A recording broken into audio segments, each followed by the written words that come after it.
The first is freedom of speech and expression everywhere in the world. The second is freedom of every person to worship God in his own way everywhere in the world. The third is freedom from want, which translated into world terms means economic understandings which will secure to every nation a healthy, peacetime life for its inhabitants everywhere in the world. The fourth is freedom from fear, which translated into world terms means a worldwide reduction of armaments to such a point and in such a thorough fashion that no nation will be in a position to commit an act of physical aggression against any neighbor anywhere in the world.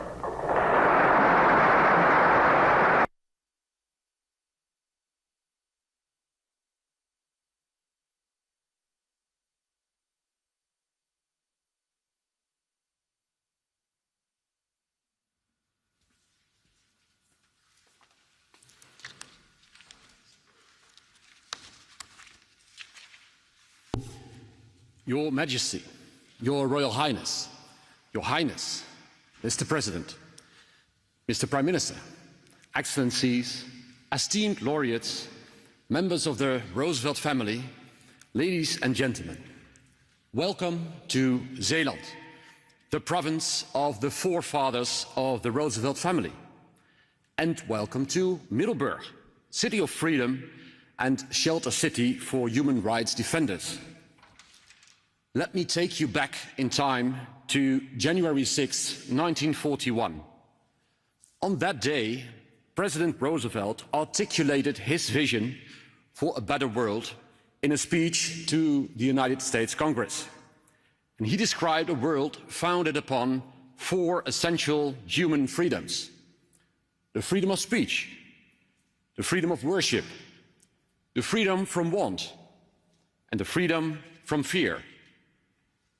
And this was not a sweet vision of a distant millennium. It was a courageous call to action to break American isolationism during the Second World War.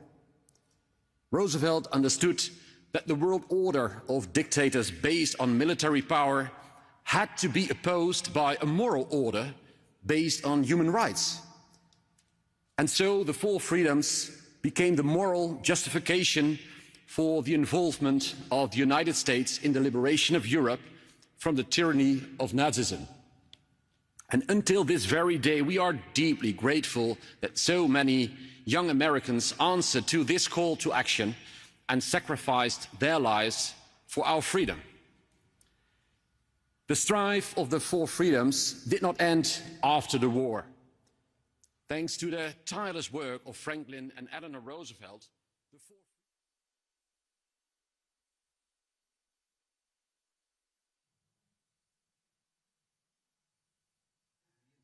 rules-based order.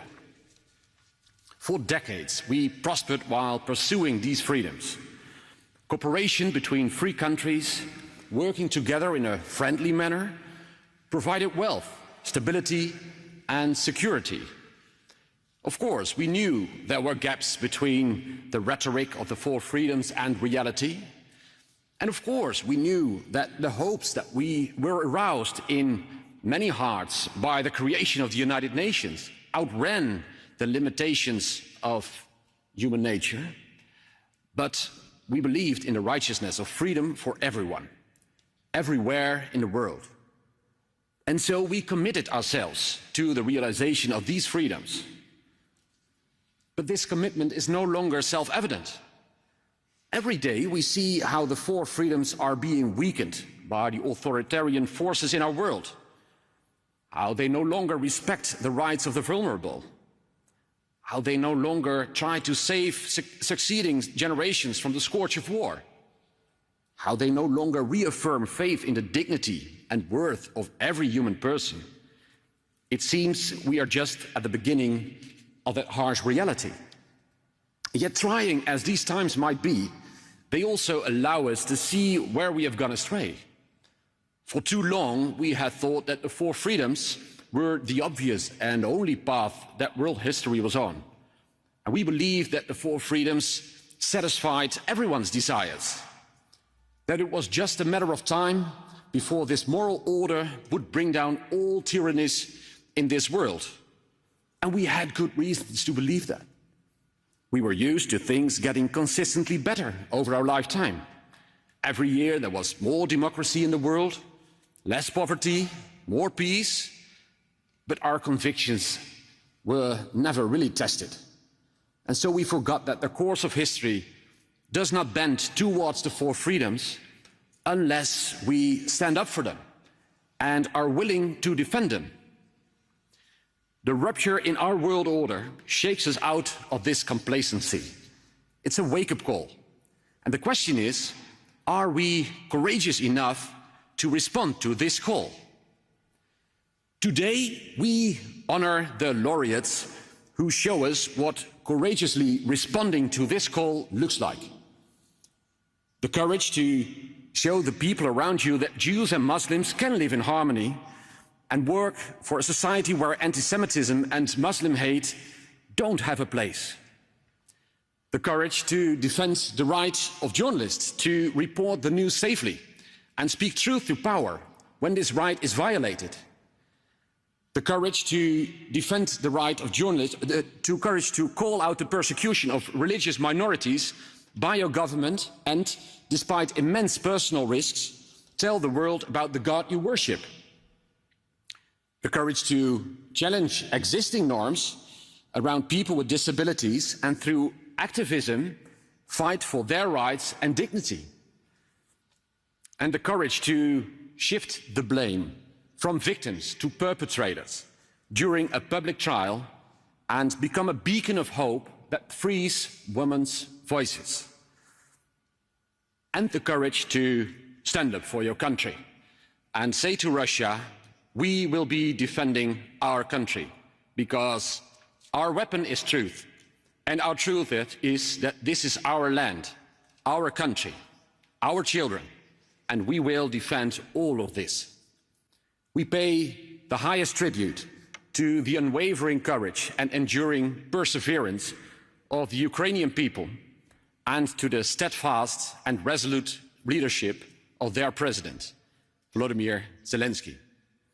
You continue to stand firm in defense of your freedom and sovereignty. And be assured, your struggle is not yours alone. It's a struggle we recognize as our own. It's a struggle that is also about our freedom. And we will remain deeply and enduringly committed. Laureates, thank you for your examples of courage. And may we find ourselves worthy of them by passing on that courage to others. Roosevelt inspired millions to rally for freedom and human rights. And we do the same. We can do the same. You don't have to fly to the ends of the earth to stand up for what is right. Human rights begin in small places, close to home. And you don't have to hold a position of high status to be concerned about your brother and sister. It's about ordinary people doing good to each other in the ordinary course of things. And however old or young you are, however poor or rich, however powerful or powerless, you have a responsibility to seek to make of this world a better place for everybody. So be involved in the struggle for freedom and human rights. Like the laureates, we might have to suffer in this struggle. But let our hearts be consoled by the promise that we shall reap what we sow, and that our hands be guided by the command to overcome evil with good.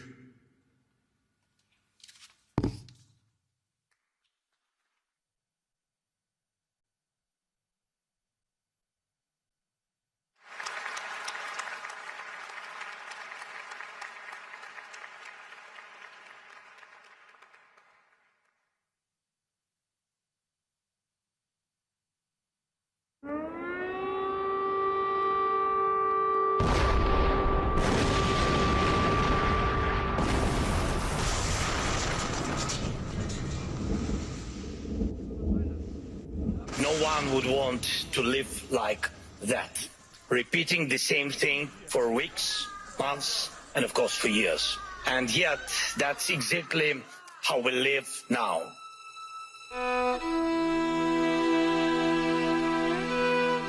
I'm afraid to lose our people, because the people are the most important, because everything is this war for independence of the people.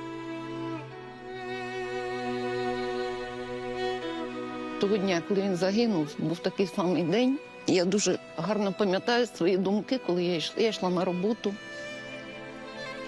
Дивилася, оце небо, воно було таке саме синє, таке саме чисте. День був сонячний, прохолодний.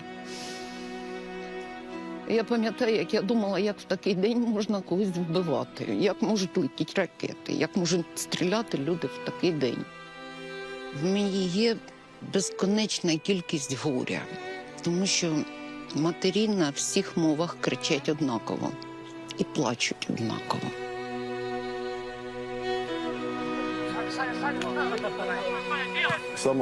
Саме головне, щоб наша країна перемогла в цій війні. І наступив у них.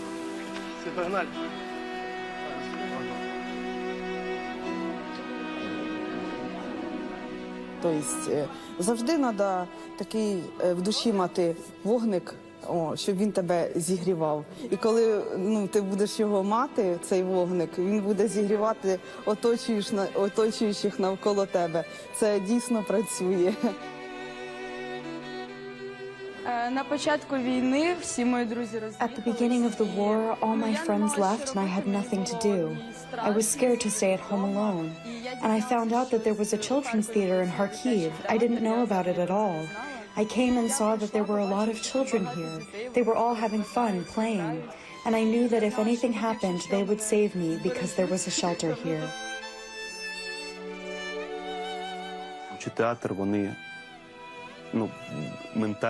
Now, visiting the theater, they mentally survive. But time will pass, and paradoxically, I'm sure that these memories will be some of their happiest. How during the war they played Christmas plays for the whole city in this bunker. We are very alive here in Kharkiv. This is our message to the world.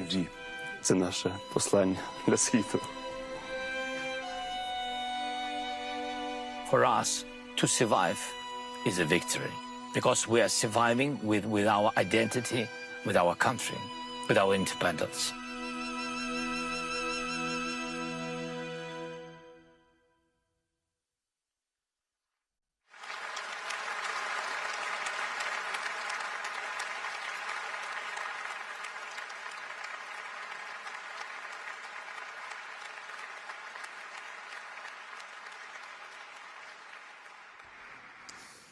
What an amazing video, and I think it already says it all. What an incredible resilience. President Zelenskiy, dear Volodymyr, Your Majesty, Your Royal Highness, ladies and gentlemen. Every year at the 4th Freedom Awards ceremony, we hear extraordinary stories of courage, resilience, and heroism. And today is no exception. And to my mind, these stories show that President Roosevelt was right to prize the 4 freedoms above all else. Because too often we don't notice that those freedoms are under threat until it's too late. And nowhere is that threat clearer than in a war. The fight for freedom is at the heart of the award that I'm privileged to present today to President Volodymyr Zelenskiy. Since the start of Russia's full-scale invasion over 4 years ago, you, Volodymyr, have been the symbol of that fight for freedom in Ukraine, of the need to defend that freedom with everything you have. And the key message you've emphasized over and over again is that protecting freedom is a duty shared by everyone. Everyone can play their part. And so we see you in the international arena, actively working to exert influence wherever you can.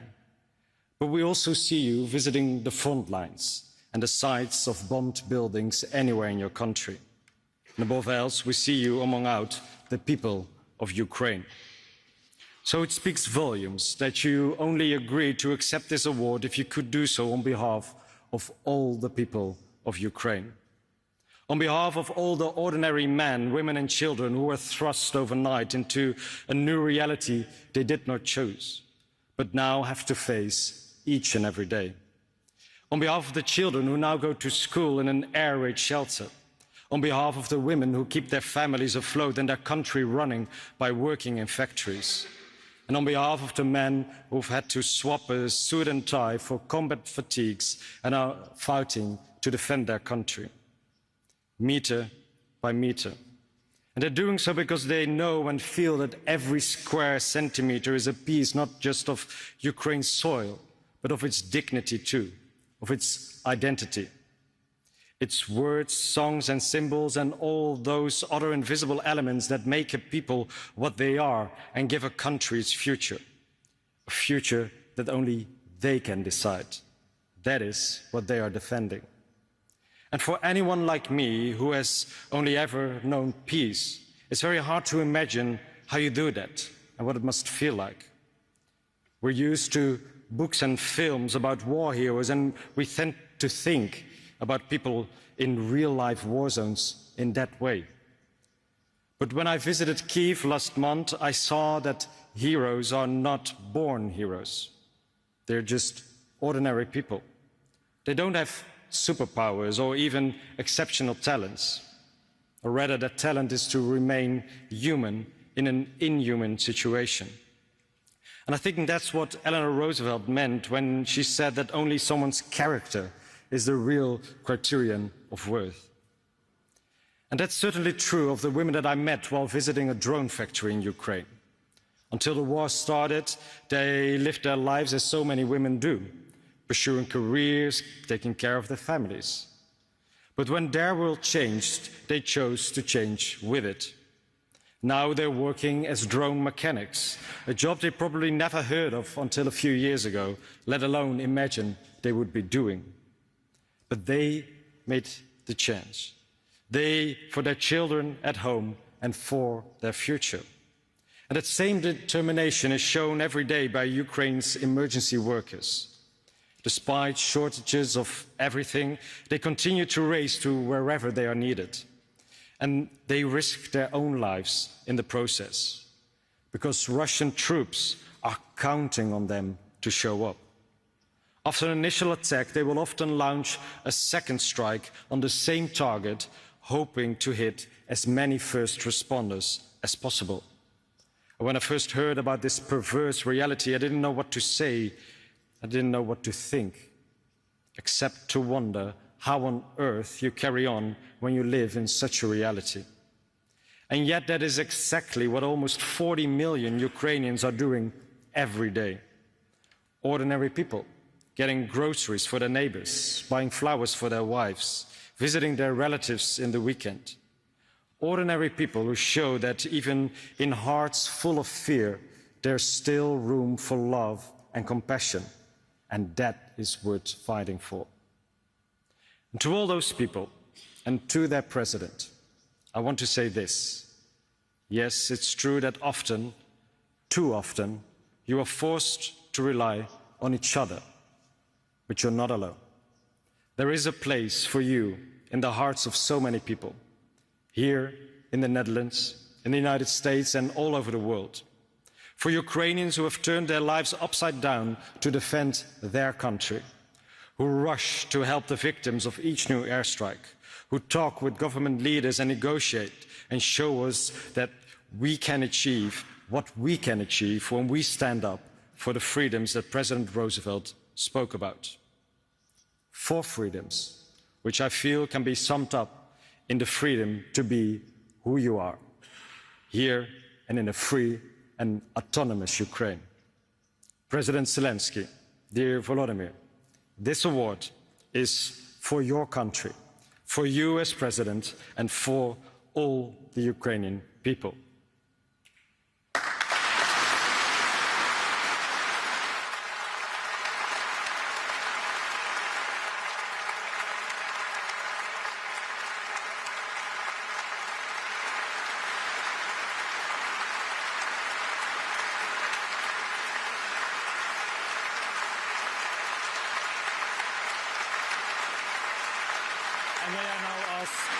Elizabeth Roosevelt Johnston to come forward.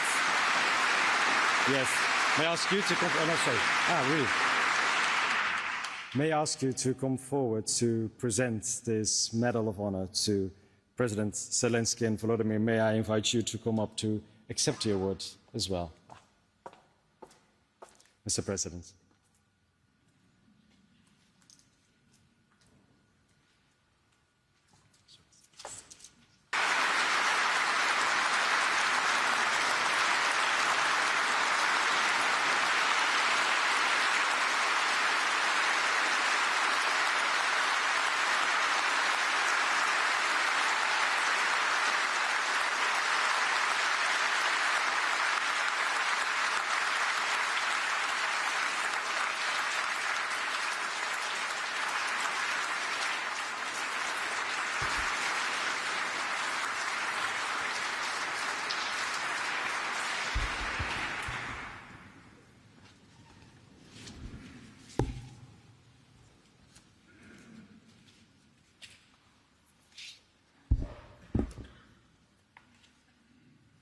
Thank you so much.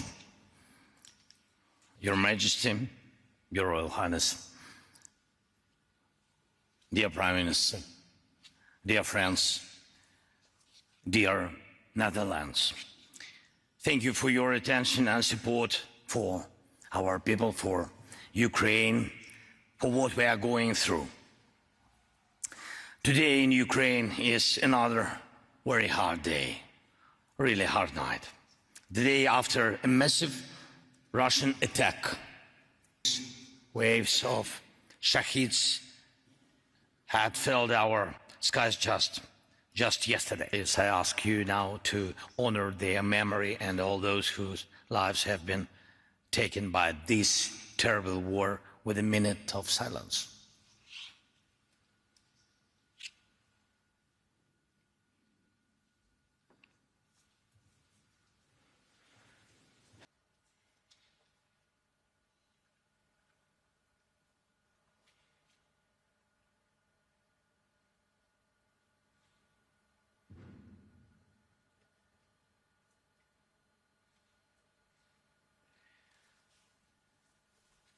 Thank you so much.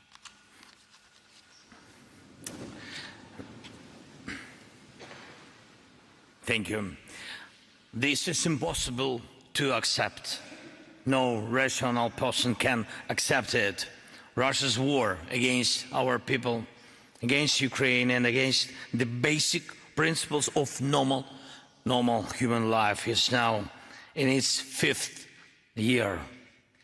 A full-scale war started by one man, only one person, in Moscow, who wanted total control. In the past, when such wars began or were only imagined, one could say that this was an unprecedented moment in history, when such great evil threatened everyone, and when every nation had to decide how to act. But today, this is definitely not unprecedented. We have seen this before: aggressive, unjust, terror-driven, full-scale wars that leave behind ruins and dark chapters in history. Putin knows exactly what he is doing, exactly, and who he resembles. And he is rightly compared to Nazis. He has the same expansionist ambitions. He wants to decide the fate of nations and whether they have the right to exist at all. And at the core of Russia's war against Ukraine is a false claim that Ukraine does not exist, that it is allegedly a part of Russia. And this is not just about history, not just politics, or not just ideology. It's the basis of their goal to erase Ukraine completely. And not only Ukraine. Russia has openly, repeatedly said it wants to control all its neighbors. It wants to decide what security in Europe should look like and whether it should exist at all. Russia has carried its war ideas as far as Syria and Africa. And this is a truly global threat. And it matters that many in the world see it exactly this way, as a global threat.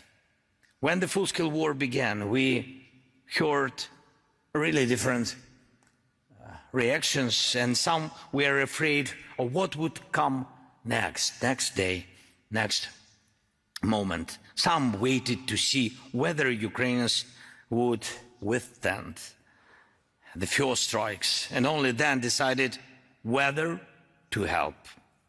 But there were also those who understood it immediately, and people like that, those who called evil by its name, were the majority, and you were among them. Among those who understood immediately, among those who stepped forward to help, among those who are now helping with true leadership. And I'm grateful to you for your support. I'm grateful that the Netherlands truly stands for the protection of life. Thank you. Thanks to your people. Thank you so much. Thank you.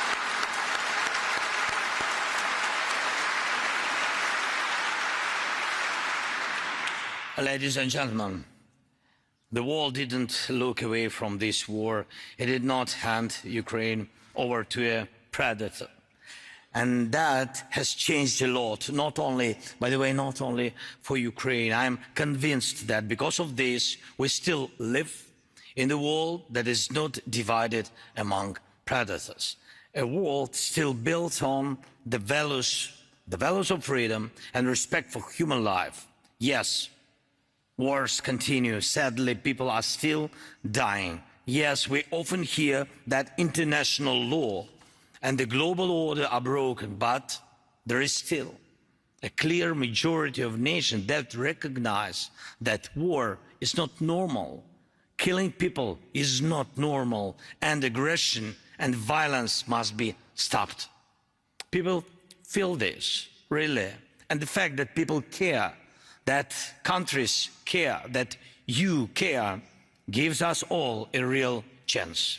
A chance that one day the world will no longer be a victim of wars, that one day the world will have a system, military, political and legal, strong enough to restrain aggressors, that one day people will be able to say that at last we no longer have to fear ruins.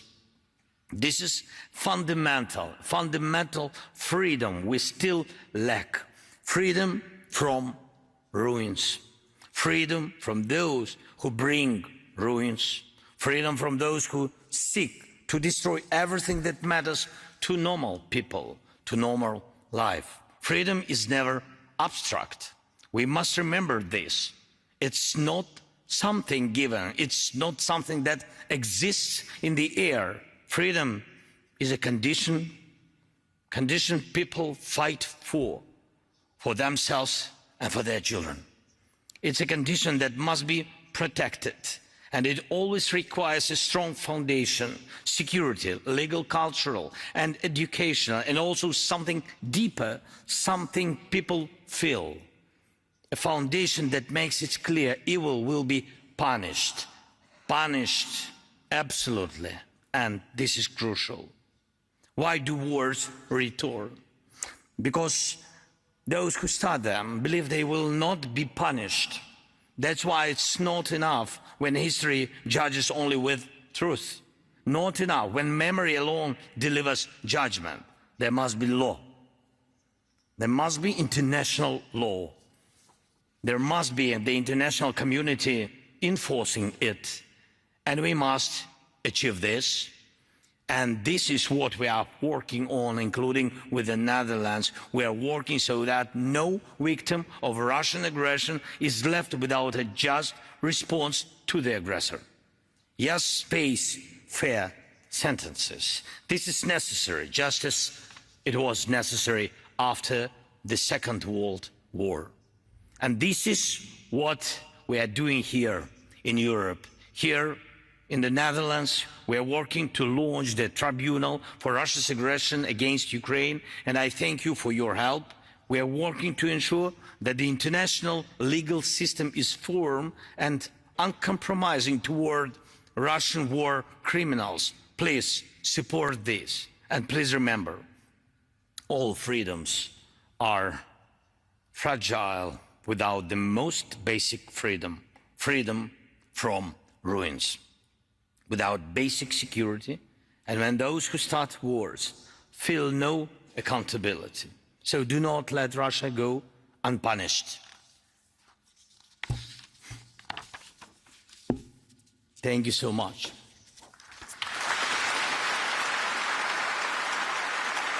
Slava Ukraine!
Eleanor Roosevelt once said that human rights begin close to home, in our streets and neighborhoods, in our schools and communities, in the way we treat each other every single day.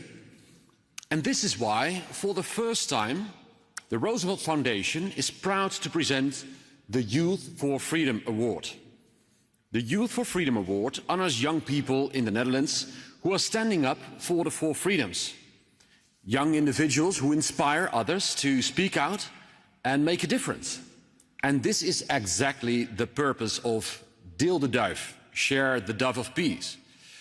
Deel de Duif shows us that the four freedoms begin with small, meaningful actions. Through open dialogue, the initiators discovered that Muslims and Jews have far more in common than what divides them. They did not keep this discovery for themselves, but decided to share it with the rest of the country. They show us that the four freedoms do not begin somewhere else, not by someone else. They begin with us, close to home.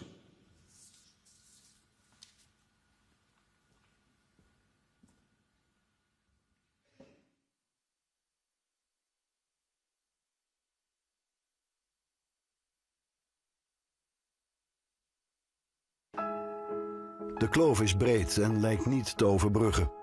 Maar af en toe gloort er een sprankje hoop. De eerste keer dat ik iets hoopvol zag was eigenlijk Deel de Duif. 4 jonge mensen, 2 met islamitische achtergrond, 2 met Joodse achtergrond. En ik dacht, wat zijn jullie moedig. In de ambtswoning van Femke Halsema. En daar waren wij alle 4. En na afloop raakte ik in gesprek met Selma. En toen vroeg ik aan haar hoe het voor haar nu is om een hoofddoek te dragen. Waarna ze mij vertelde, nou, het is best eng en spannend. En mensen beschouwen me opeens als terrorist en ik word bekeken. En ik vond het heel naar om te horen. En tegelijkertijd herkende ik dat. Omdat ik een ketting met mijn naam in het Hebreeuws heb.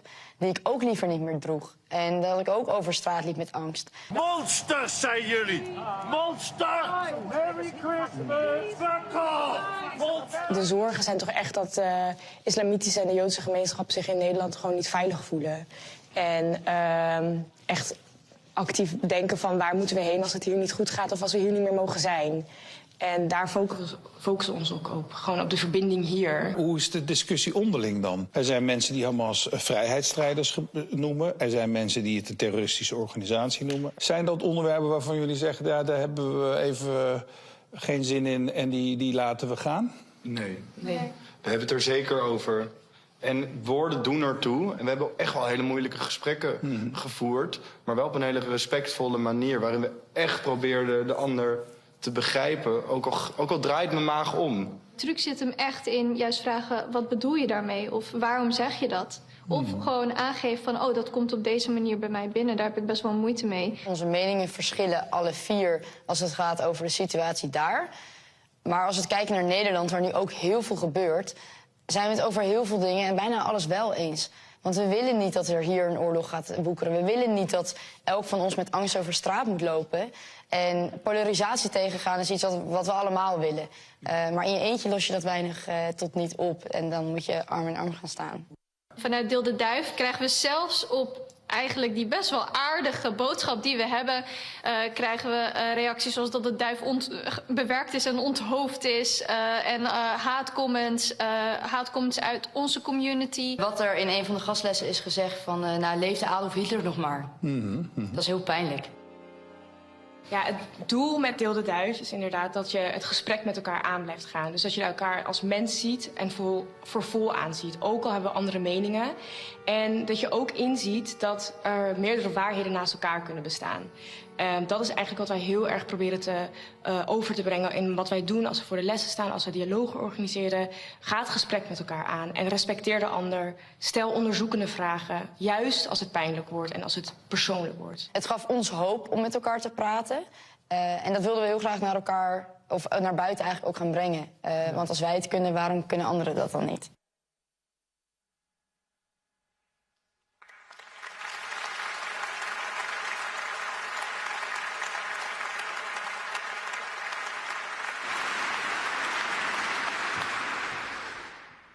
Members of the Roosevelt Academy and family, esteemed laureates, ladies and gentlemen. There's something strange about time. One day you go to school, feeling forever young, and the next day you suddenly realize you have exactly the same age as the Prime Minister. And yes, Mr. Jetten, I'm very aware of the fact that you are indeed a young Prime Minister. However, the beauty of getting a little bit older is that people from the next generation suddenly surprise you with their wisdom and courage. Those two words, wisdom and courage, apply to Deel de Duif. In times of war, polarization and great turmoil, it's always easier to choose sides. To be either 100% in favor of one case or completely against it. When you show any kind of compassion for the so-called other side, you are easily called a traitor or even much worse.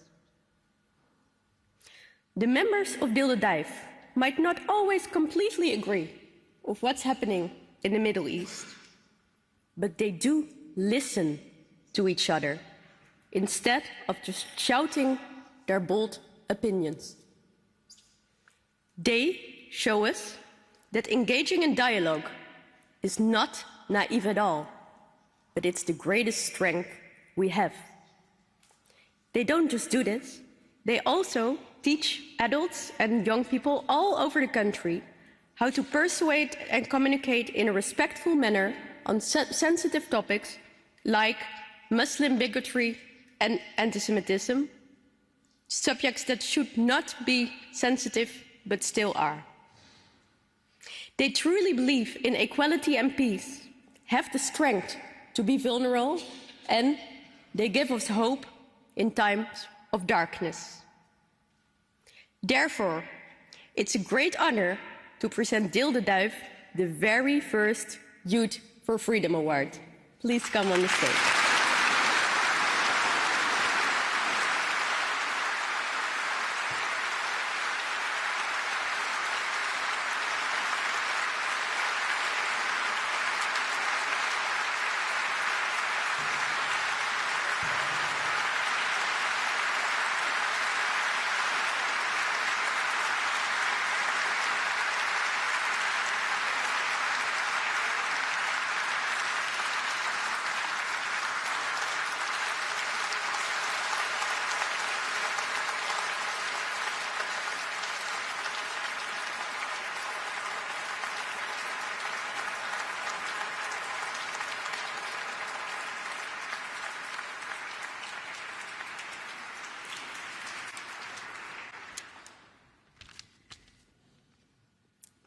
Members of the Roosevelt family, esteemed laureates, and dear everyone.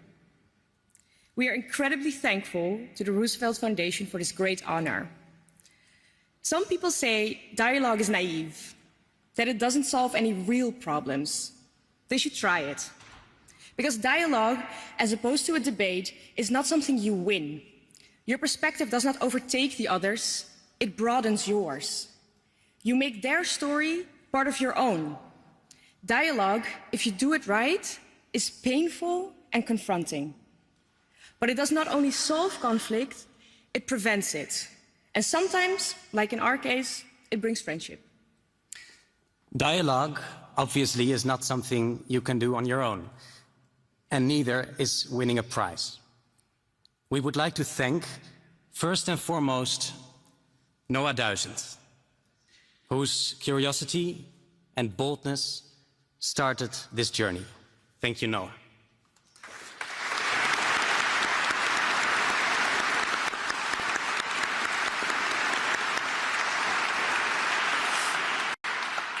We'd also like to thank our logistical superhero, Hanna van Helden, our advisory board and its chairwoman, Karin van Gennep, and of course, our family and friends who stood by our side these last years.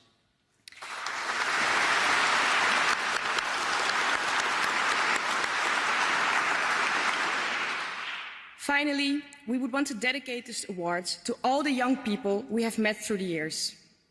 Time and again, they have shown how openly they can engage in conversation and how easily they broaden their perspectives. So, by dedicating this prize to the young, we would like to address the old, or slightly older, in and outside of this room. Please, give young people a platform. Let them participate equally in conversations about peace and freedom. Take them seriously. We need their ideas, their energy, and their hope for new, better beginnings. Thank you.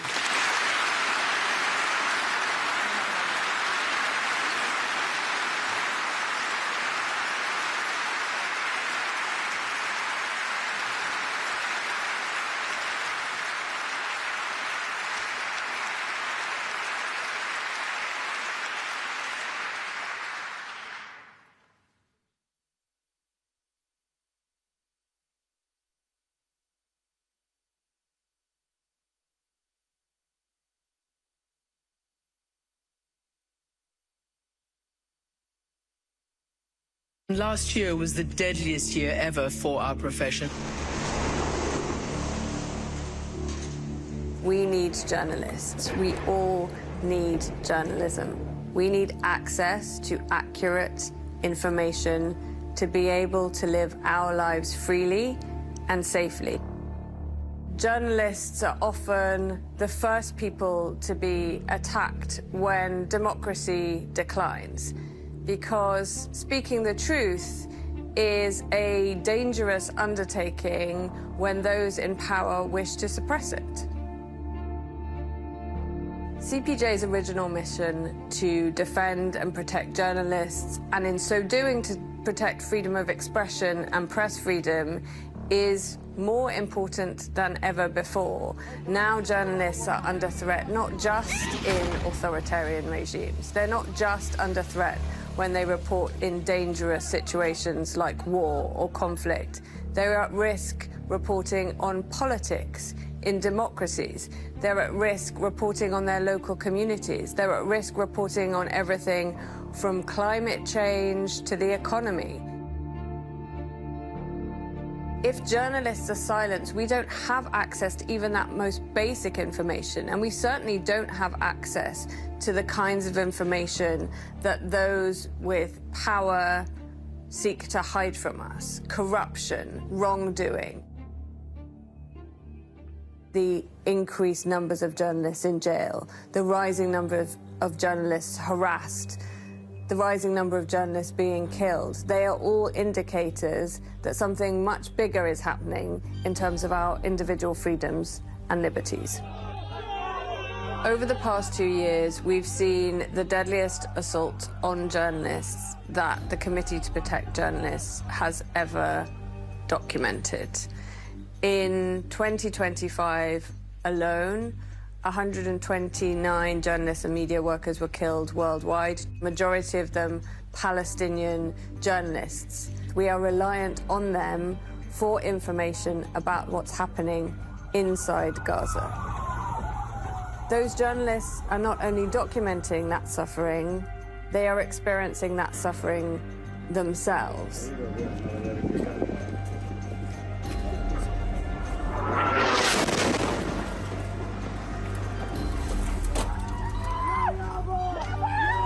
Our job at CPJ is to document each and every single one of those deaths, just as we document each and every single one of the arrests of journalists we see worldwide, to pursue justice for those journalists in order so that that does not happen again. Getting justice for murdered journalists is extremely difficult because very often the very individuals, the perpetrators of those crimes against journalists, are also those who are in power, those who have the ability to investigate and to hold individuals to account. We know from talking to journalists who've been in prison, for example, that simply knowing that there is somebody else out there rooting for you, that has your back, that is supporting you, that continues to advocate on your behalf, helps people get through. I would love a world where CPJ no longer existed, where journalists were safe and could work without fear of harm, no matter where they were in the world, no matter what subjects they covered.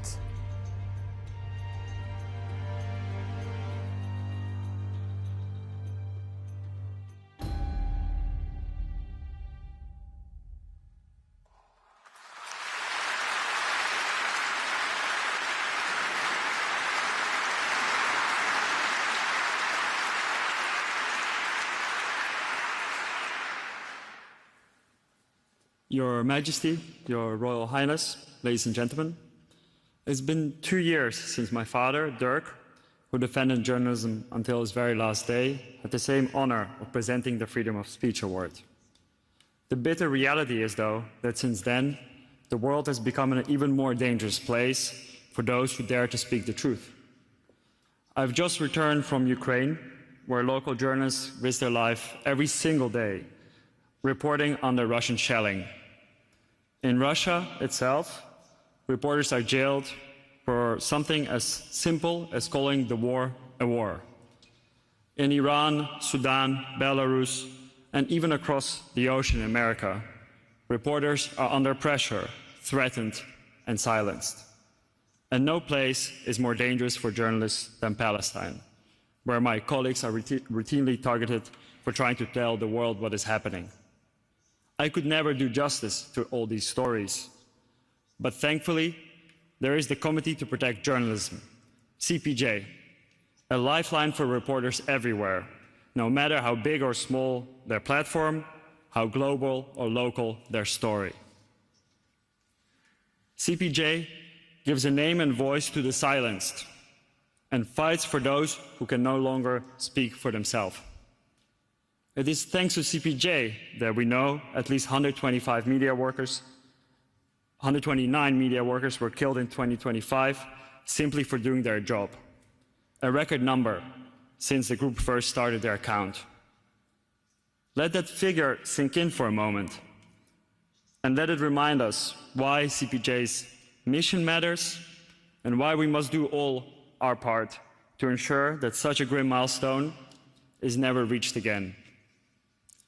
It is my immense privilege to invite Jody Ginsburg, CPJ's fearless CEO, to come on stage to receive this award.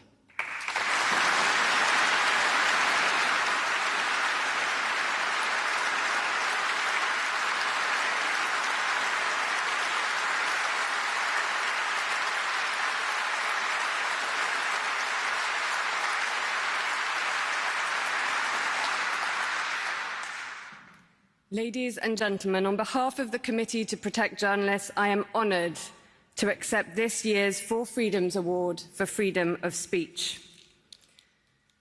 All of us here in this room, no matter who we are, whether king or courtier, president or citizen, all of us need information. Freedom of expression, the ability to seek, receive and impart information is the cornerstone of all other freedoms. For months, as we navigated an unprecedented pandemic, journalists dove in, counting the dead when governments wouldn't. They shed light on the human devastation and unraveled the science, helping us to keep safe. For the past 4 years, it is mainly Ukrainian journalists who have documented the impact of Russia's full-scale invasion. For the last 2.5 years, it is Palestinian journalists alone who have borne witness to the genocide in Gaza. And it is journalists everywhere who for decades have helped expose wrongdoing and political malpractice, social injustice, and climate catastrophe. As technology makes lies and falsehoods easier to sow and spread and harder to sift fact from fiction, the need for trustworthy information becomes ever more important. Yet those very individuals and institutions on whom we rely for discovering and disseminating that information are under attack like never before. Journalists are smeared as enemies of the people. They are branded as criminals, then treated as such. They are sent death threats online and physically attacked off it. They are spied on, jailed, and killed. And in the vast majority of cases, those responsible for attacks on journalists are never held accountable. For 45 years, CPJ has documented threats against journalists, undertaken advocacy on behalf of journalists at risk, and provided direct assistance to help keep journalists safe and reporting. That work has never been more urgent. Last year, as you heard, was the deadliest on record, at least 129 journalists and media workers killed worldwide. More than 300 journalists were in jail, more than double the number of just a decade ago.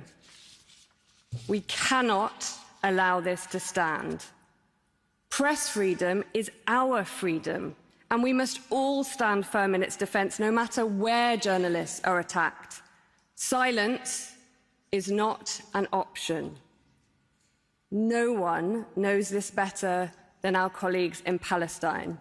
And that is why I'm honoured to stand alongside Ashraf Mashhawari today and to dedicate this award to all those journalists who risk everything to report the truth.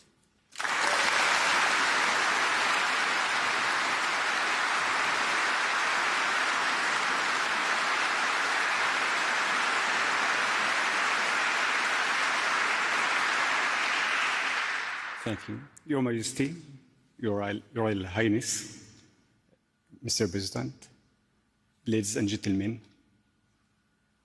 this recognition matters to us as Palestinian journalists from Gaza. But I stand here today with more than gratitude. I carry the names of the colleagues we have lost. More than 260 Palestinian journalists have been killed over the past 2 years in Israeli attacks in Gaza. Gaza is a small place. So most of us know each other. So every loss was never just a number. It was someone we knew. It was a family. It was a mother. It was a child living with that loss. I have heard those voices, children asking their parents not to continue, afraid it will take them away. Why this is happening? To silence the truth. And when international journalists are denied access to Gaza, and Palestinian journalists are left alone under fire, the truth itself is under threat. We know that, what the silence means, so we continued. Because journalism is not a crime. If we stop, silence wins. And that's why we are facing a dangerous pattern, one that must never be normalized. If this becomes normal, journalism everywhere is at risk. And that's why the work of CPJ has been essential in making sure we weren't alone. History will not ask what we knew. It will ask what we choose to accept to be normal. That's not only our reality. It is a test for all of us. Thank you very much.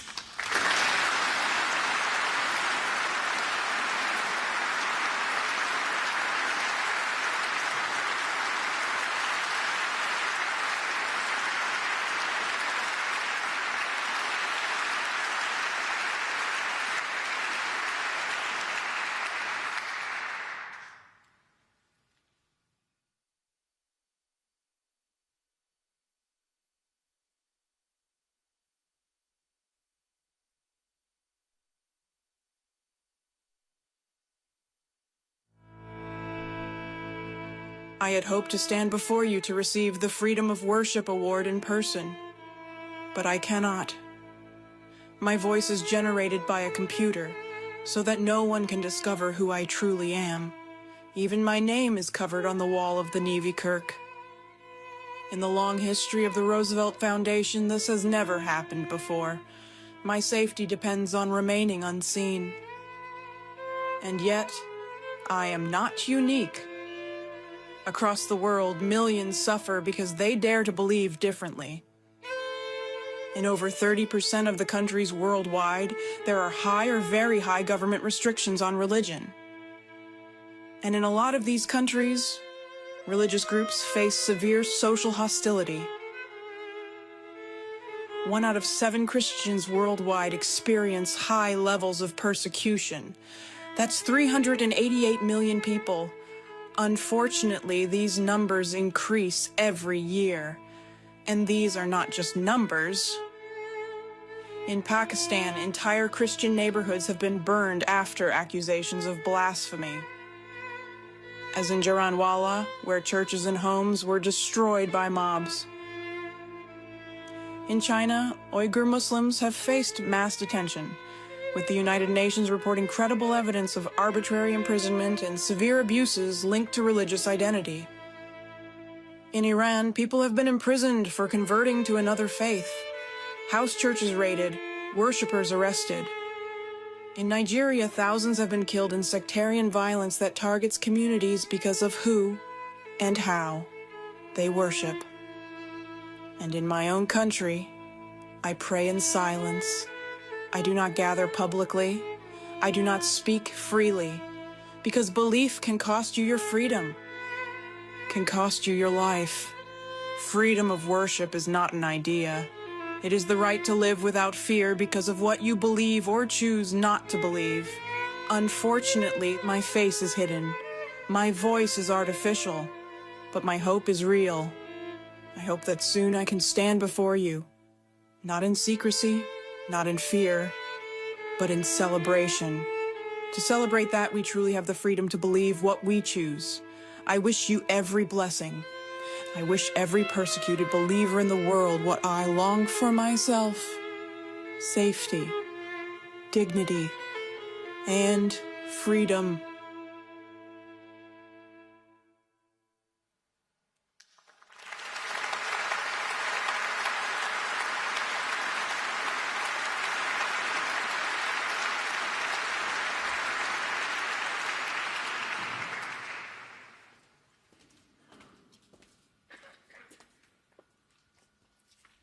Members of the Roosevelt family, esteemed laureates, dear all.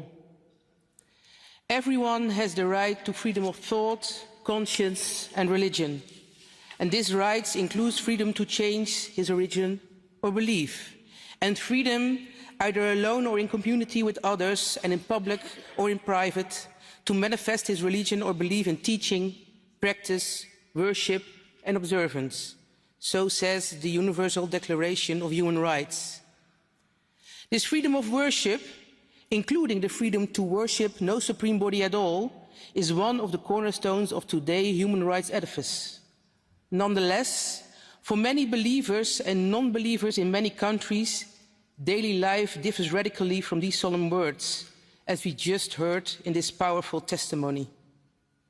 The freedom of worship has always been a vulnerable human right.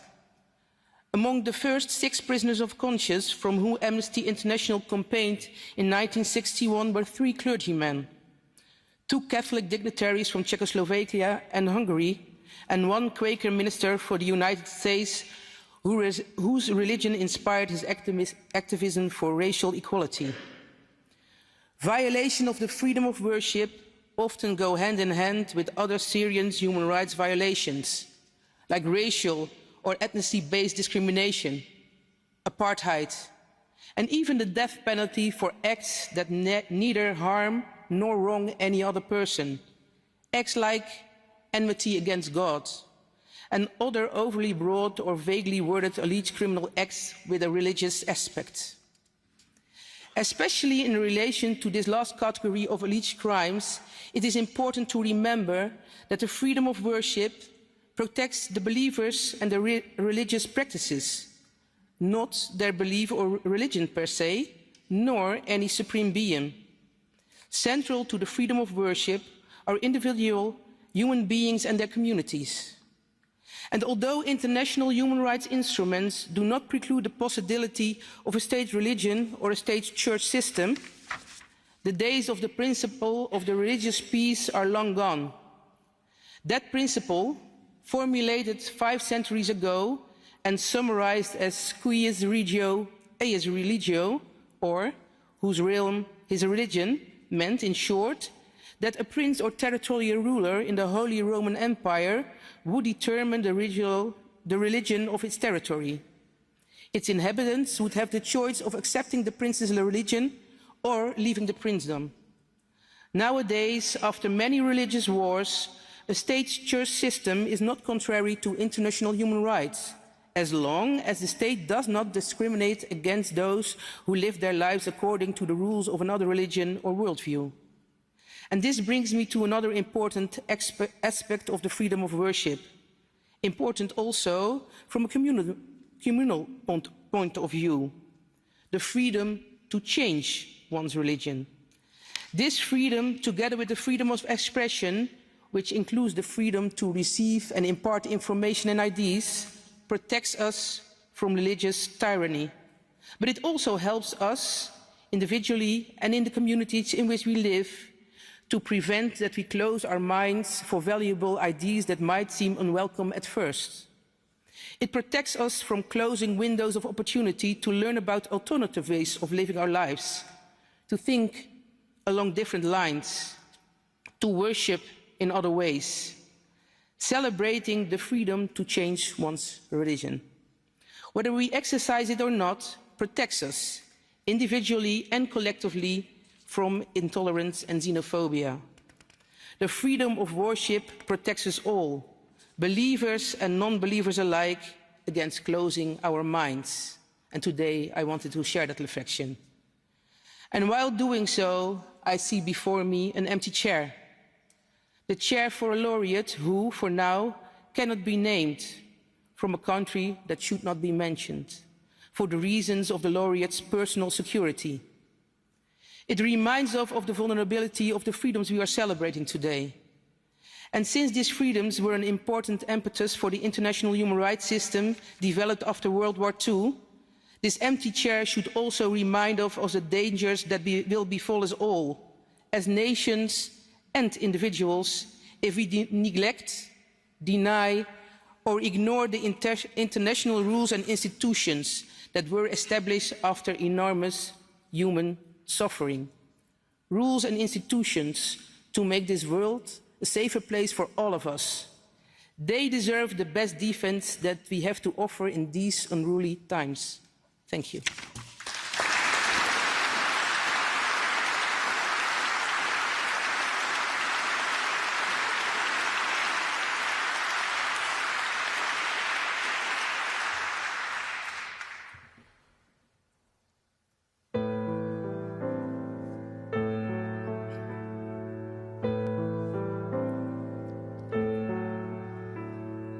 Vreemde hier, ik heb mijn land gelost. Ik heb jouw pad gekruist, ik heb jouw spoor gevolgd. Je had gezegd, ga terug, je moet niet op mij vertrouwen. Maar jij bent deel van mij, hoe kan ik zonder jou? En de toekomst is onzeker en het donker is dichtbij. En ik weet, ons wacht een lange reis, recht door die woestijn. Recht door die woestijn.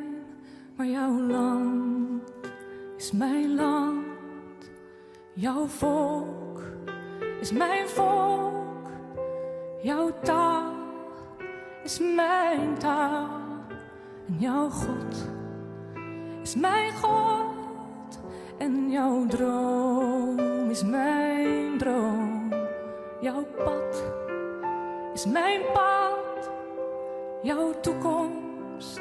Mijn toekomst en jouw hart is mijn hart.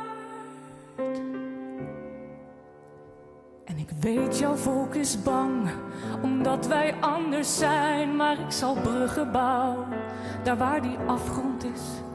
En ik zal terug verlangen, wanneer de wind zal waaien. Die uit het noorden komt, van mijn geboortegrond. Maar ik zal sterk zijn en ik zal doorgaan, want ik wil naast jou staan, al zal dit moeilijk zijn. Al zal dit moeilijk zijn, want jouw land is mijn land en jouw volk is mijn volk. Jouw taal is mijn taal en jouw God is jouw God en jouw deel is mijn deel. En mijn brood is jouw brood, jouw leven, mijn leven. En mijn dood is jouw dood. En wanneer het donker komt en jouw mensen mij ontwijken, zal ik mijn liefde geven totdat die haat verdwijnt. Totdat die haat verdwijnt. Want jouw huis is mijn huis. Jouw angst is mijn angst. Jouw stilte, mijn stilte.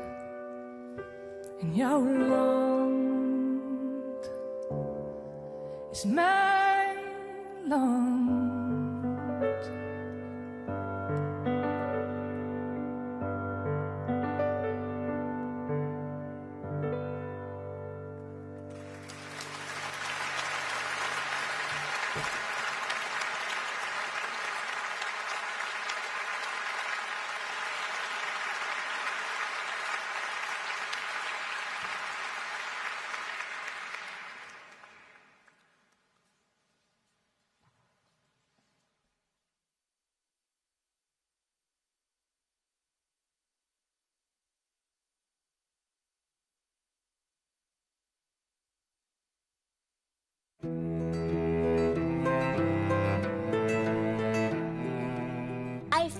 proud about my disability.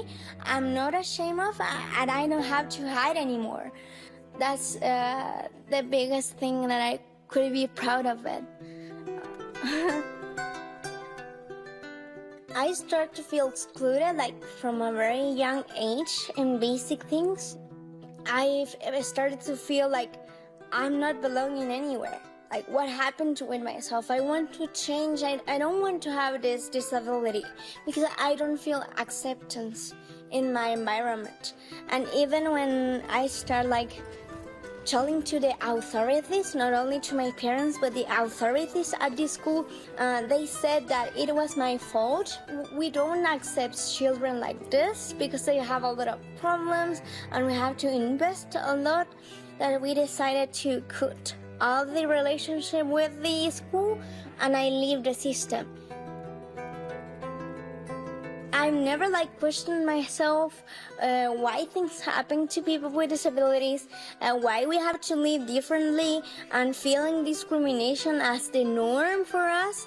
So that's why I decided to like do it like collectively and started like creating innovation for people with disabilities. I wanted to find the light on that darkness and do the difference, but I want to also do concrete things. So I use that platform to start doing projects, to start connecting with others, to start getting involved in the UN system to make the difference. So I started like developing this web platform with the idea in mind of making a safe space for people to find information, but at the same time a space to empower others in inclusion and make them understand that the change is going to be possible only if everyone gets involved. And with Laicit Incluye, as an Instagram page, have like more than 100,000 followers on Instagram, and 100 people just applied to be part of the volunteering. And I said, okay, so let's start to work. But with the time, I understand that maybe we are not going to do the biggest changes from night to day, but we can make little changes. Start with little movements. Small steps are important to see the difference. Go to schools, teaching through the scholar community why inclusion is important, making the difference in the companies, making the difference with the local authorities in our public spaces.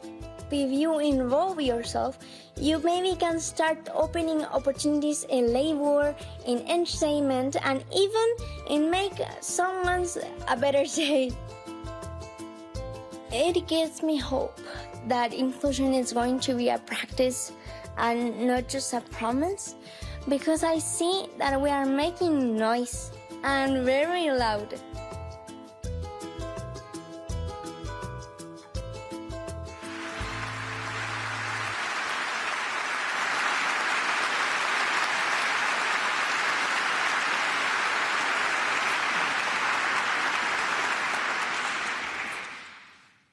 Your Majesties, Mr. President, members of the Roosevelt family, ladies and gentlemen, do you remember that moment at school that you wanted to join and someone said to you, not you, not now? Do you remember how that felt? And maybe you pushed it aside and moved further. But what if it happens again and again and again? What do you do then? This is a daily struggle for more than 1 billion people with a disability in the world. What we see at school, at work, on screen, shapes what we believe is normal. But it's not the reality, because people with a disability are too often left aside. And that is exactly what people like Isidora challenge.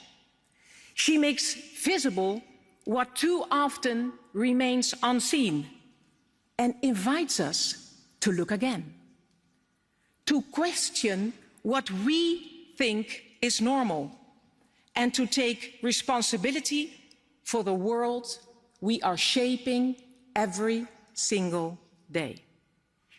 Freedom means living in a world that is designed for all of us, where strength of society is not measured by promises, but what it truly makes possible for people. Thankfully, we have Isidora. By being active for the UN, starting a platform for people with a disability, and sharing her daily life online, she is not only raising awareness, she shows the world what inclusion truly means. And doing so, she brings us closer to the promise of freedom for all. Querida Isidora, igual que tú, yo también he pasado un parte de mis años más jóvenes en América Latina. En Colombia, sé por experiencia propia lo difícil que es la lucha. Pero eso te admiro profundamente. He visto en tu Instagram que muchas personas te preguntan, ¿y sí? ¿Qué tú tienes? Y tú respondes con una broma. Tengo amigos, tengo un pero. A partir de ahora también puedes decir, tengo el Roosevelt Freedom from Want Award. Muchísimas felicidades.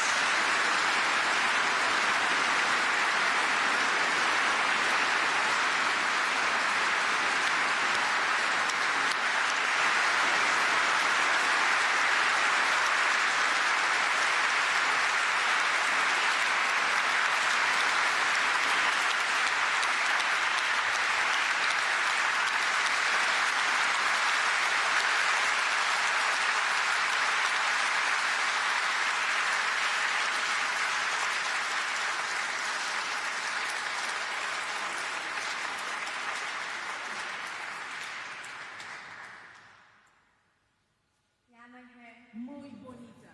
Muy bonita.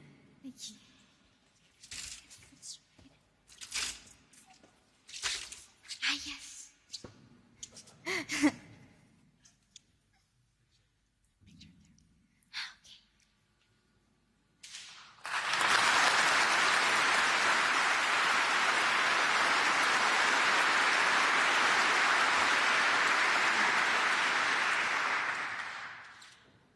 Dear all, well, I came from a land that has been called so many times the end of the world, a place which name is often translated as the deepest place on earth, Chile, that is not only shaped by its distance, it is also shaped by resilience and possibility.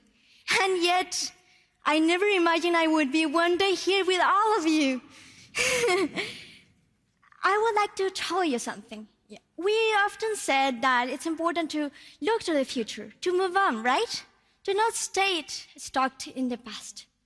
But for me, it's impossible to talk about inclusion and the changes that we're making without reminding me my past. When I was 12, I lived something that truly changed me. Bullying. You should be grateful to be here, because people like you don't study, or you are never going to have friends because of your difference. You are never belong to any place. That's our quotes that I've received from professors of the school that excludes me and make me suffer bullying. Rights that are treated as privilege make the problem. Make that we suffer exclusion as part of the system. But I was one of the fortunates. that have parents that are here between in the public, Pamela and Juan Andres.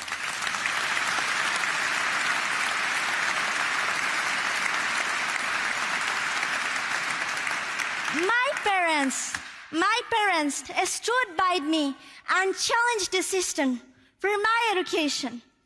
But I said fortunate, yes, because I'm one of the lucky cases. Access to education and opportunities is still being a privilege. And when rights are treated as privilege, we are truly doing bad things. Exclusion often begins with misinformation, right? But I would say it's sustained by systems that are not designed for everyone. And even when a student, as me, leaves the school for a period, they said, we choose to leave.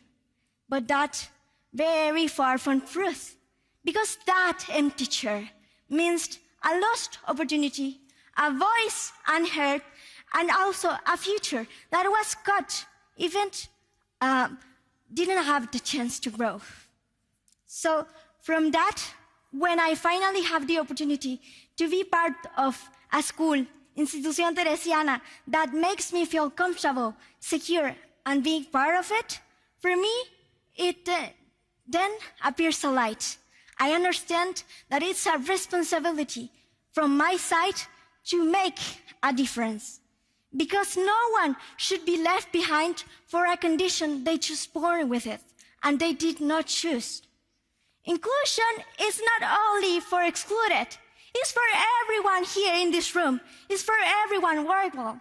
It benefits to all of us, and it allows us to be with our circumstances, with our differences, being part of the state, and can raise our voice freely.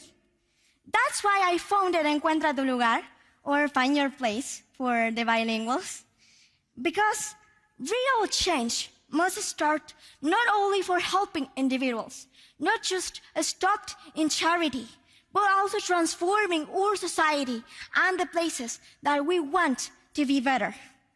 Today, young people across my country, Chile, is making the difference, transforming exclusion into opportunities and barriers into concrete change, in which we see diversity as the characteristics that strengthen us.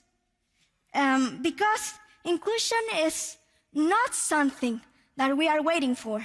We know that the system already failed to all of us, but we decided to stop only looking Instagram, TikTok, and really make a change our system. And now my invitation is with all of you. We are not doing this alone. Yes, we are young people, we have our voice, but we need all of you. Public sector, prime minister, private sector, civil society in general. Because we cannot wait anymore for changes. If we have the possibility, if we have the privilege to be here with all of you, we must do it together. Because a world where everyone with a difference is excluded, it's not a free word. And freedom, and this word, it means that everyone needs to live with dignity. Because freedom is for all of us.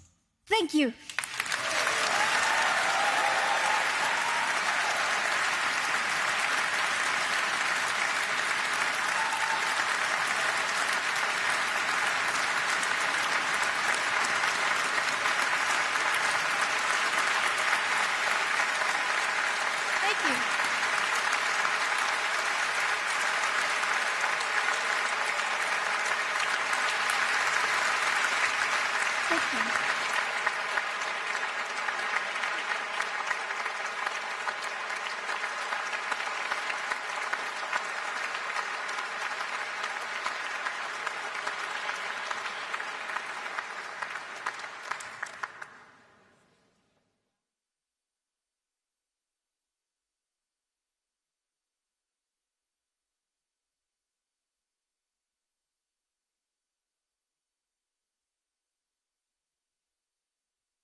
Si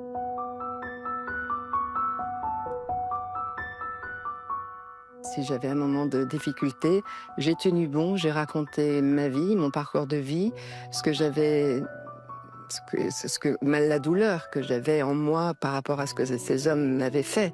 Parce que j'ai cité cette phrase en disant que j'avais été sacrifiée sur l'autel du vice. C'est vrai qu'il faut vraiment réfléchir, parce que cette honte, elle nous colle à la peau et on a du mal à avancer. Et au regard des autres aussi, on se sent pas bien, on se sent sale. Toute cette boue que vous avez en vous, elle vous colle, oui, ça vous colle pendant des mois. Et je pense que c'est la plupart de ce que ressentent les victimes. C'est vrai que ce procès aura quand même libéré la parole des femmes. Ça, j'en suis persuadée. Aujourd'hui, les femmes osent parler. Le lieutenant Perret me dit, Madame Pellicot, ce dossier, il y avait une pile de dossiers dans le bureau. Il me dit, ça concerne votre mari. Et là, il me montre une photo, 2 photos, je ne me reconnais pas. Je ne reconnais pas cette femme. Et il me dit, mais c'est votre chambre, c'est bien votre table de nuit, on a perquisé, c'est bien vous. Et là, je crois que mon cerveau a fait une dissociation, c'est-à-dire que je ne réalisais pas, en fait. J'ai mis beaucoup de temps à réaliser que M. Pellicot m'avait violée et fait violer. Donc ça aussi, ça a été pour moi un long chemin, une descente aux enfers, une déflagration. J'explique l'image parce que c'est imagé quand je dis que je me suis pris un TGV plein de figures, c'est-à-dire que je suis totalement détruite. Il faut savoir qu'au départ, je n'avais pas envie qu'on me voie, qu'on me connaisse. Je voulais m'isoler. C'est ce que j'ai fait d'ailleurs pendant quelques temps. J'en avais parlé auparavant aussi avec mes enfants, surtout ma fille, qui m'avait dit « Maman, ça serait bien que tu t'opposes à ce huis clos parce que tu vas faire un cadeau magistral à tous ces accusés. » Donc dans ma tête, tout ça, j'ai mûrement réfléchi, la réflexion s'imposait aussi. Et je me suis dit qu'elle avait raison. Je vais m'opposer à ce huis clos. Je vais affronter ces individus. Mais il a fallu tenir bon. Je pensais pas que j'allais tenir toute cette période parce qu'au départ, j'étais venue que pour 15 jours. J'avais décidé avec mes avocats qu'on viendrait 15 jours, que j'allais repartir. Et quand j'ai vu toutes ces femmes arriver au fur et à mesure dans cette salle des pas perdus qui sont venues me soutenir, je me suis sentie investie d'une responsabilité. Je me suis dit que je ne pouvais plus partir parce qu'elles étaient là pour moi et je me devais être là pour elles aussi. Et il est vrai que j'avais les regards de ces individus parce que la salle était petite. Et j'avais ces regards qui étaient là pour me provoquer, pour me déstabiliser. Mais ils voulaient que je baisse les yeux. Et c'est moi qui soutenais leur regard. Et ça, j'ai eu cette force-là pour aller au bout de ce procès. Là, c'était aussi un deuxième viol pour moi de visionner ces vidéos. Parce que je n'avais pas de conscience quand ils m'ont violée. J'ai vécu des anesthésies générales. J'explique aussi mes absences, mes problèmes gynécologiques. Mais là, oui, c'était violent pour moi parce qu'ils avaient en face d'eux, on les voyait en train de me violer. Et quand le président disait « Monsieur Untel, avez-vous violé Madame Pellicot ?» il disait « Non, je n'ai pas violé Madame Pellicot. » Le premier jour, c'était très calme. Et quand j'ai commencé à entendre ces applaudissements, voir le nom Gisèle, merci Gisèle, les cœurs, c'est ce que j'ai dit, j'étais contente d'offrir mon histoire en exemple et mon prénom en étendard. Ça, j'en ai vraiment, parce que grâce à ces femmes qui m'ont soutenue. Sans ces applaudissements, alors je les ai pas réclamés, loin de là. Mais j'ai vu aussi que ce procès faisait écho à leur souffrance. Elles se sont identifiées à mon histoire. Et je pense que c'était le combat de toutes ces femmes. C'était mon procès, mais c'était aussi le leur. Je pense que j'ai beaucoup de femmes que je rencontre encore aujourd'hui de dire vous êtes une icône. Je préfère le mot symbole au repère. C'est-à-dire qu'on se souviendra de ce procès. Si ça permet de libérer la parole des femmes, j'ai apporté ma pierre à l'édifice. Et pour que le combat continue contre toutes ces violences. Ou plutôt ça.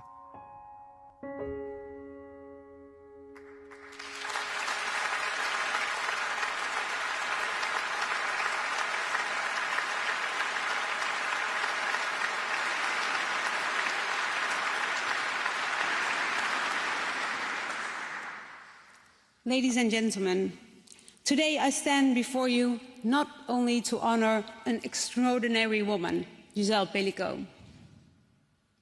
but to share why her courage resonates so deeply with me and with millions around the world. Gisèle Pellicot is a symbol of something very, very powerful. The courage to stand in the light after enduring darkness.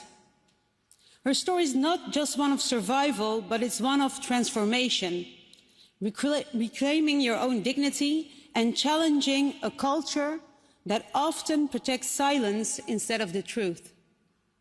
And this is so personal for me. I was raised in a family with extreme violence. My mother was beaten and raped by someone who was supposed to love and protect her. Like so many victims, she carried not only the pain, but also the weight of the shame. And that is why Giselle Pellico's voice matters so much. Because statistically, we know this is not rare. 1 in 3 women will experience sexual or physical violence in their lifetime. 1 in 3, so many in this room. And behind that number are real people, mothers, daughters, friends, and many of whom will carry this silence and this shame for years and years, and sometimes even a lifetime. But Giselle Pellico has changed something fundamentally.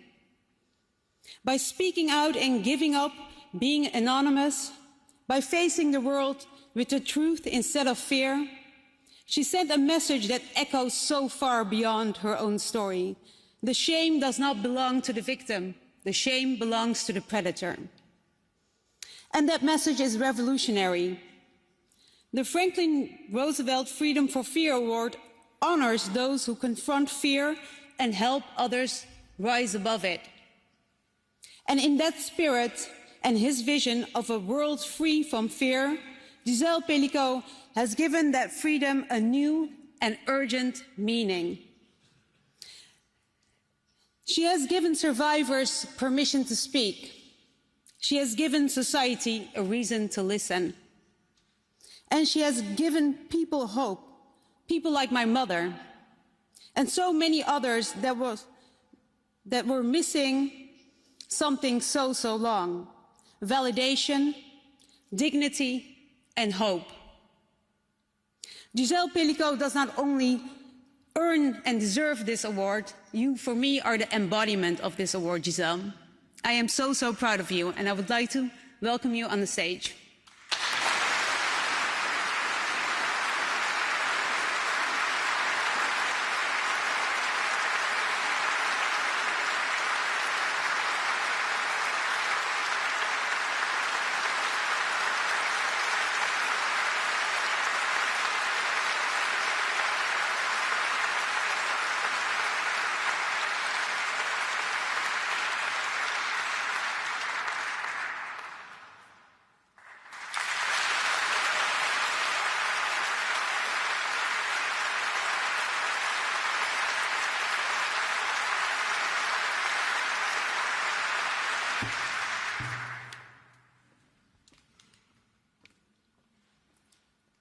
Membres de la famille Roosevelt, mesdames et messieurs, c'est avec beaucoup d'émotion, mais aussi un profond sentiment d'humilité et de responsabilité que je prends la parole devant vous. Avoir le droit de vivre à l'abri de la peur est une idée simple, presque évidente. Et pourtant, pour beaucoup, cette idée reste encore aujourd'hui hors d'atteinte. Pour les victimes de violences sexuelles et de genre, la peur est souvent silencieuse, intime. Elle se vit loin des regards et peut prendre de multiples formes. La peur de parler, la peur de ne pas être cru, la peur du regard des autres et en définitive, la peur d'exister. Avec la peur viennent souvent, très souvent, la honte, puis le silence. Un silence imposé, parfois intériorisé. Comme si la violence subie devait être cachée, comme si c'était aux victimes de porter seules le poids de ce qui leur était imposé. Si j'ai fait le choix d'accepter ce prix, c'est pour pouvoir l'offrir symboliquement à toutes les victimes de ces violences. À celles qui ont parlé tout autant qu'à celles qui se taisent encore. À toutes, je veux dire que même si elles sont isolées, elles ne seront jamais seules, car nous sommes des millions à avoir connu cette violence ou y être encore confrontés aujourd'hui. Leur dire qu'elles possèdent des ressources qu'elles ne soupçonnent pas et qu'elles doivent croire en leur capacité à surmonter cette épreuve, même lorsqu'il semble qu'il n'y ait aucun espoir de s'en sortir.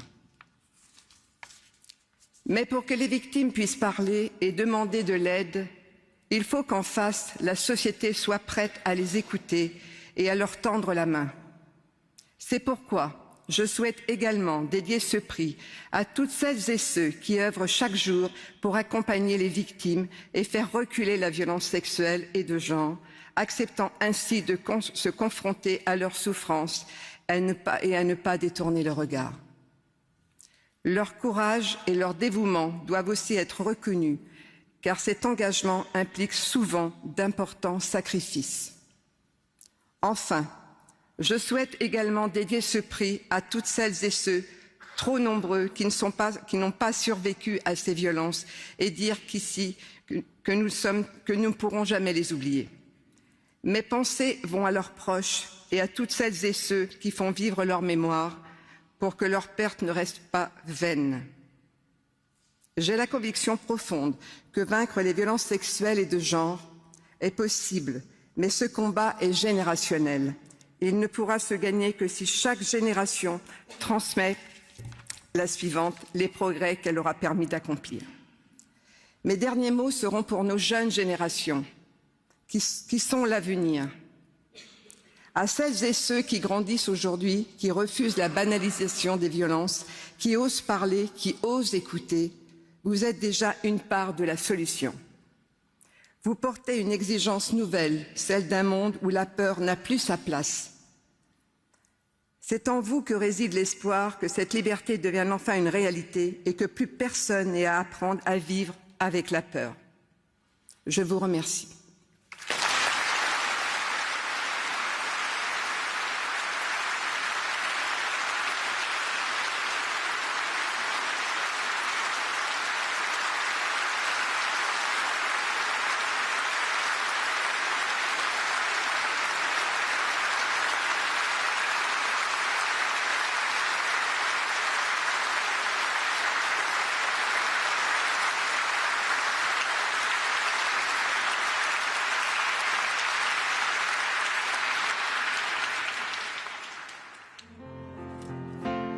My grandparents would be the first to acknowledge that we live in a very troubled world. In such a world, the four freedoms can help us build the bridges of our common humanity. Mine eyes have seen the glory.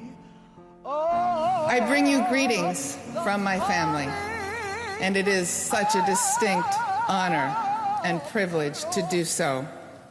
We are here today to honor the work of 5 remarkable individuals who have dedicated their lives to the 4 freedoms.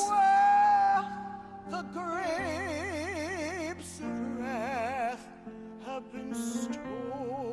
You had learned not to be intimidated by the forces of evil.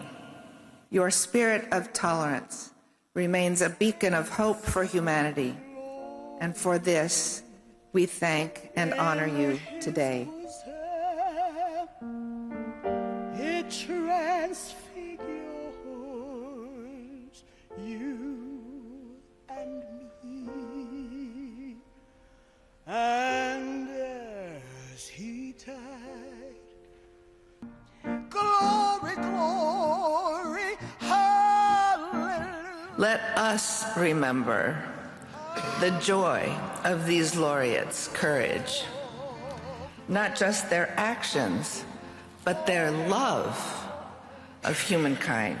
Hallelujah, oh, glory, 'cause my God.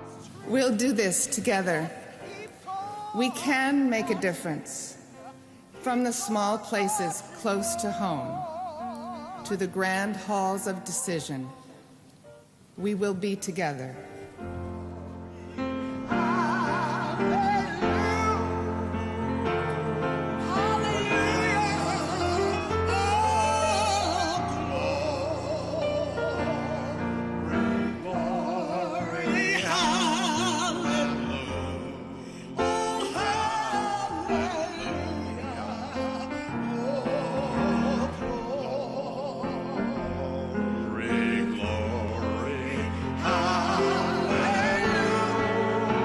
There will always be Roosevelts who will come at your invitation to serve, to share a determination to live the four freedoms alongside the distinguished laureates who will always inspire and direct us. Glory, glory,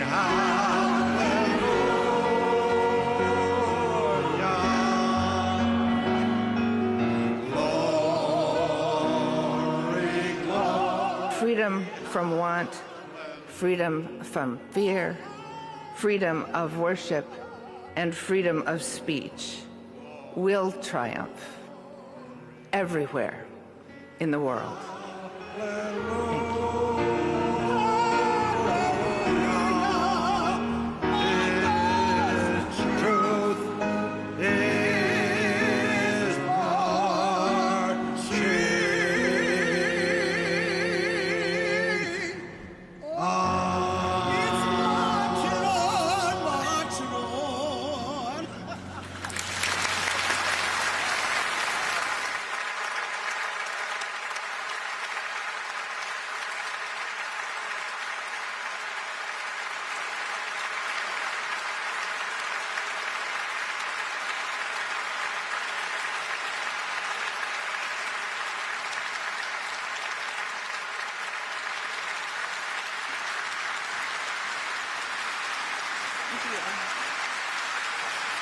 Thank you.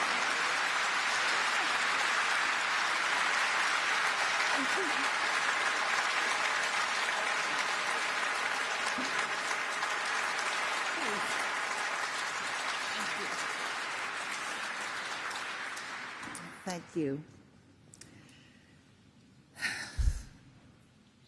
Your Majesty, Your Royal Highness, Mr. President, Mr. Prime Minister, King's Commissioner, inspiring laureates,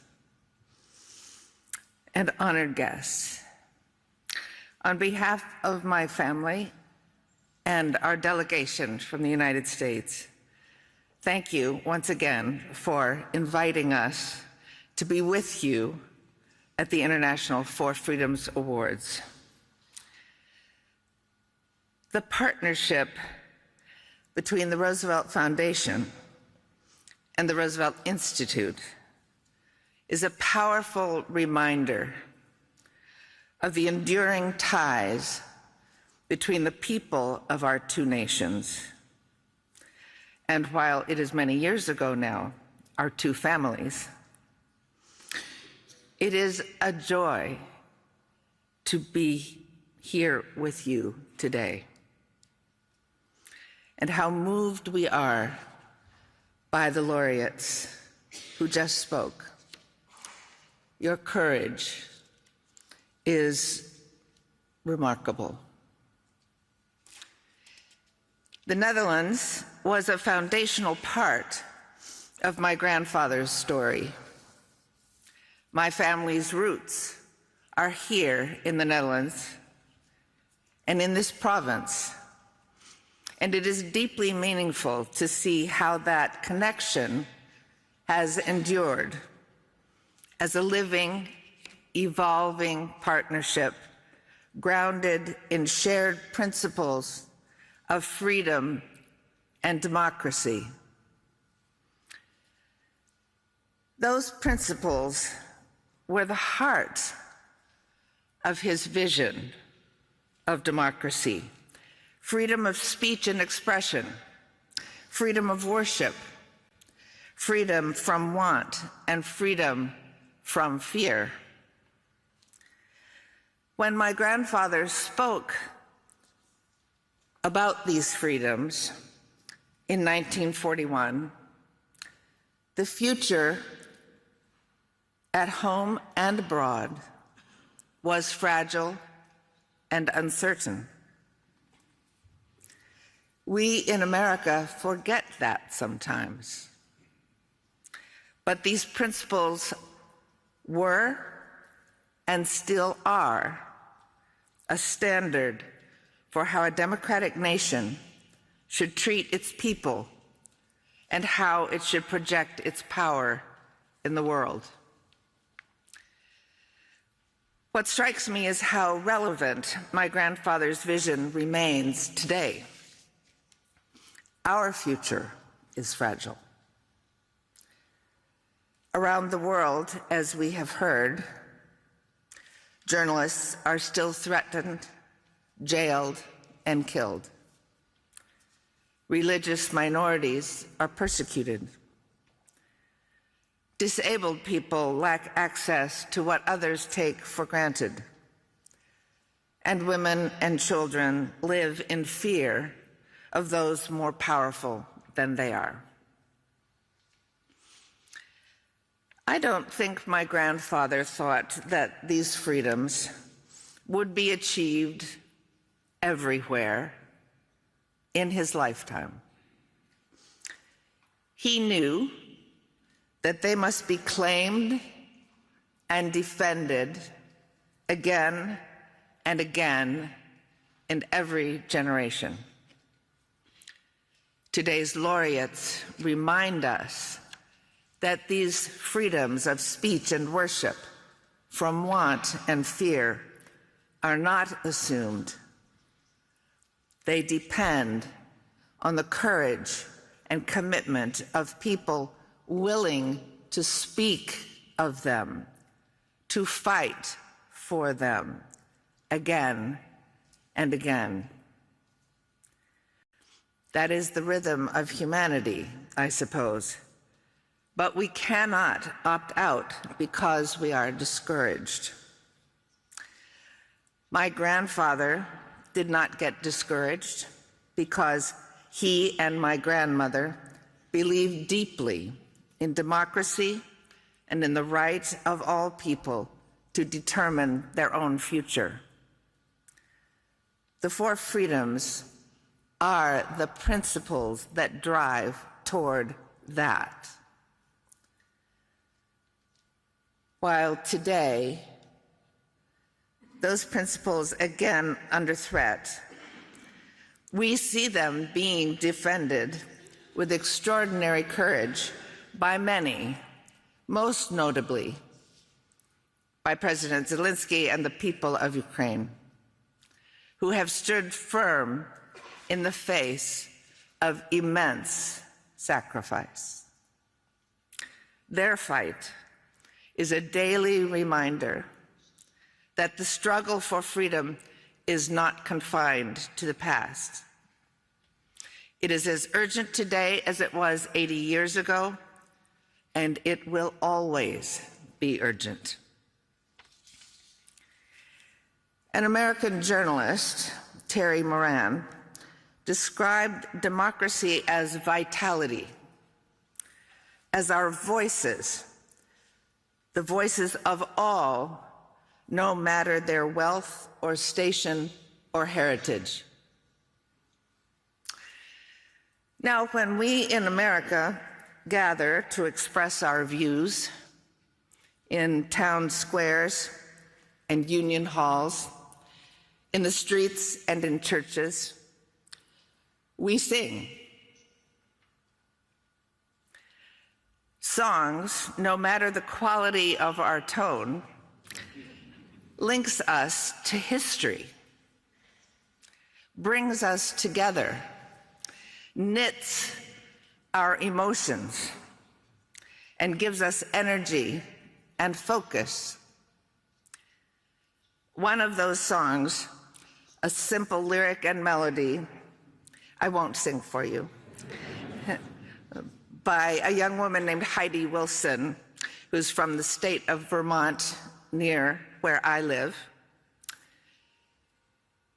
wrote a song called Hold On that everyone can sing, whether they've learned it or not. It goes like this: hold on, hold on, my dear ones, here comes the dawn. And sing it over and over again. It is deeply humbling and deeply encouraging to stand alongside all of you. I have no doubt that my grandfather while he might be grieving for so much of what's going on around us, would be immensely inspired by the work being done by each of you. And he would send my grandmother to be with you. Thank you.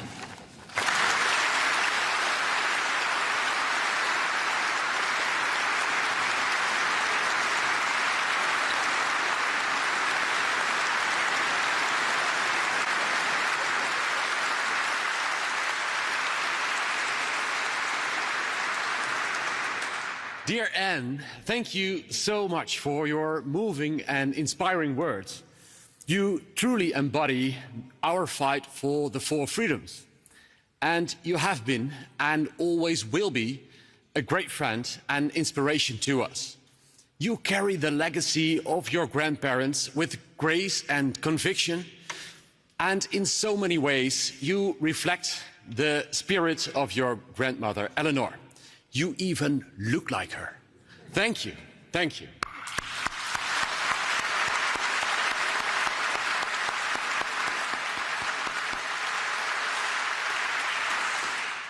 Ladies and gentlemen, please remain seated while the royal family, the laureates and the presenters will leave the church soon. And then please follow the directions of our protocol assistants. And a few words to conclude this ceremony. I would like to thank all of the laureates and the presenters for their presence and their inspiring words.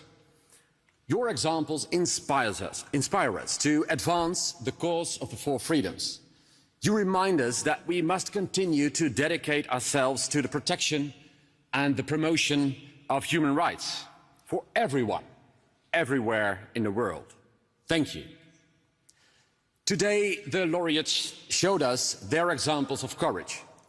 So let us also find the courage to do the right thing, to be concerned about our brothers and sisters, and to be involved in the struggle for freedom and human rights, far away and close at home.